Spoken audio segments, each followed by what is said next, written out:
Welcome to Fox 23 News at 6:30. I'm Shay Rozzi. We begin with breaking news. 2 people are now dead after a shooter opened fire at a North Tulsa library, then a Quick Trip just minutes later. Tulsa police say that shooter shot a man who was sitting at a desk at Rudisill Regional Library, then drove down the street to Quick Trip near Pine and Peoria and shot and killed a man. Then tried shooting himself, but survived. He is recovering, then will be arrested. It's a horrific shooting spree and very rare for our city. Fox 23 evening anchor Sarah Whaley is joined by Tulsa Police Chief Wendell Franklin to talk about this. Sarah. All right, Chief, thanks so much for being here on such a tough day. She was talking about some of the things that happened today. 2 people dead, same shooter. What more can you tell us about the suspect himself? Yeah, the suspect is in custody, so for people don't have to worry about that. We do have him in custody. We don't know a whole lot right now. We are still working the case, still investigating. Homicide investigators are still out collecting evidence, and we've tapped our partners at the Bureau of Alcohol, Tobacco, and Firearms to assist us in tracing that firearm back to its original location. All right, so the suspect himself, have you guys dealt with him? I know you haven't released his name yet, but have you dealt with him before? The suspect does have some history with law enforcement. It's not really anything to, that would raise an alarm, but we have had dealings with him before. Okay, any motive at this point? I mean, for a man to just walk in randomly to a library, shoot a person, then drive down the street to a Quick Trip, shoot and kill a person? Yeah, right now we don't have a motive. We hope to be able to talk with him and hope that he will tell us what transpired or what brought him to do what he did. But right now there's no motive. It just appears to be a random case. Scary.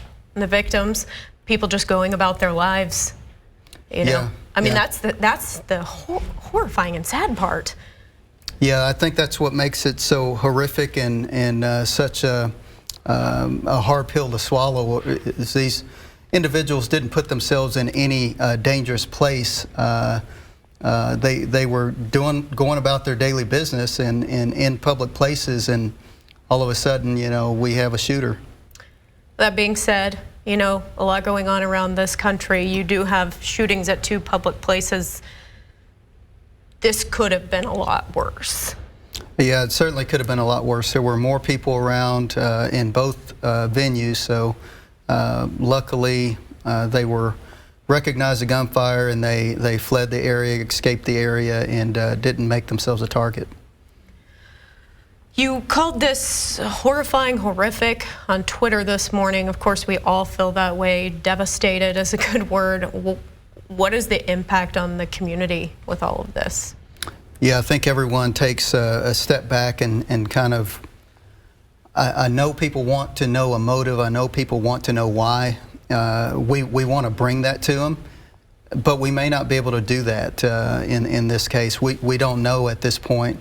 But we're feverishly working to find that out.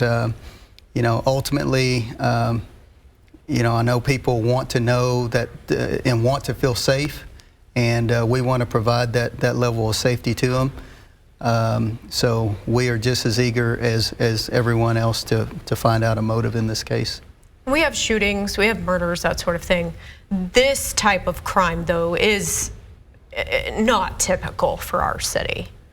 I mean, we don't want people to think that, if they go to a library, they're going to be shot and killed, or if they go to Quick Trip or a restaurant. This really does not happen here a lot. No, it doesn't. It's typically, we have some motive or some interaction between the suspect and victim, or in most instances, they know each other. Mm-hmm. And so this is an anomaly for Tulsa. Right.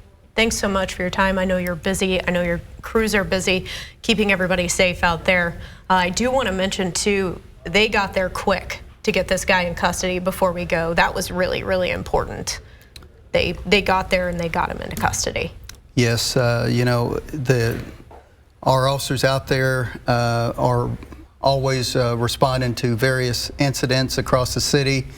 I would say that's why it's important for people to ensure that you need law enforcement before you call law enforcement, because had there not been officers available, then we could have been more delayed in getting there. But the response was overwhelming.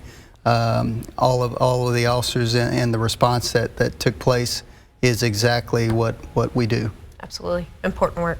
Yes. Chief Wendell Franklin, thank you so much for being here. We appreciate it. Thank Shay, you. back to you. All right, Sarah. Thank you, Sarah, and thank you, Chief, as well.